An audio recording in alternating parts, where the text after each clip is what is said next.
بس تعالوا أقول لكم ليه بنتهوس بالمشاهير. هو ليه بنحب المشاهير؟ ليه ملايين الناس بتقرر تتابع واحد ولو حصل له حاجة بتدافع عنه مع إنهم ما يعرفوش عننا أي حاجة؟ الشهرة مش حاجة جديدة، دي موجودة من 5000 سنة، بس في عصرنا ده حاجة كبيرة اتغيرت. النهاردة هنكشف سر الشهرة وإزاي دماغنا بتخلينا مهووسين بالمشاهير، من أول نجمة في التاريخ لحد ناس بقت مشهورة من غير موهبة. ما يلا بينا نفهم إزاي وصلنا لكده. نرجع بالزمن لسنة 2300، بنت اسمها انهادو وان، والبنت دي كانت بتكتب أناشيد دينية لإلهها، والناس وقتها حبت أناشيدها زي مشاهير النهاردة. أناشيدها كانت بتعمل جدل، وكانت أول واحدة في التاريخ تعمل كده. تخيلوا بقى ترند قبل ظهور السوشيال ميديا. ولو رجعنا لعام 300 قبل الميلاد، الإسكندر النقدوني أول واحد اتشهر زي مشاهير النهاردة. خد حروب كسبها كلها والناس عظمته، وحطوا صورته على العملات وبنوا له تمثال. ولو رجعنا لعصر الرسول عليه الصلاة والسلام، ما كانش بيبحث عن الشهرة، بس بقى أشهر الناس في التاريخ ليوم وفاته،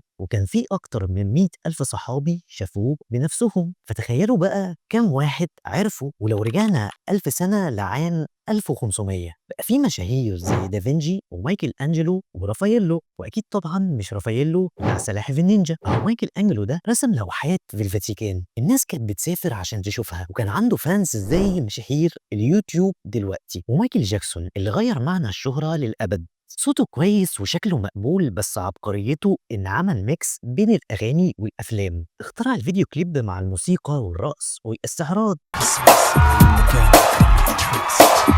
The girl was bad. The girl was dangerous. والناس حست بيه وبموهبته وحركته وصوته. لما توفى في 2009، جنازته كان بيتابعها 2 مليون واحد، يعني حوالي نص الكوكب تقريبا. ومع الوقت المشاهير بقوا مؤثرين. في 2008 زي أوبرا وينفري اللي دعمت أوباما، والإحصائيات ساعتها قالت إنها جابت له 15 مليون صوت. والمشاهير كمان بقوا بيأثروا على الأسواق.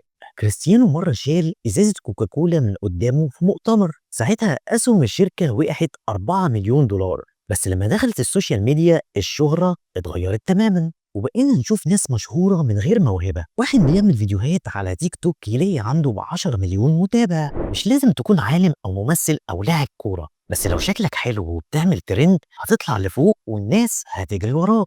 بس تعالوا أقول لكم ليه بنتهوس بالمشاهير. العلماء اكتشفوا إن دماغك مش بتفرق بين واحد بتشوفه كل يوم على الشاشة وواحد بتشوفه في الحقيقة. يعني اليوتيوبر اللي بتتفرج عليه كل يوم بالساعات، دماغك بتفتكره صاحبك المقرب وبتحبه وبتخاف عليه، مع إنه في الحقيقة ما يعرفكش. دي بيسموها العلاقة الباراسوشيال، يعني علاقة شبه اجتماعية. عشان كده بتلاقي ناس بتبوس المشاهير في الشارع أو بتسافر عشان تشوفهم. استنى ايه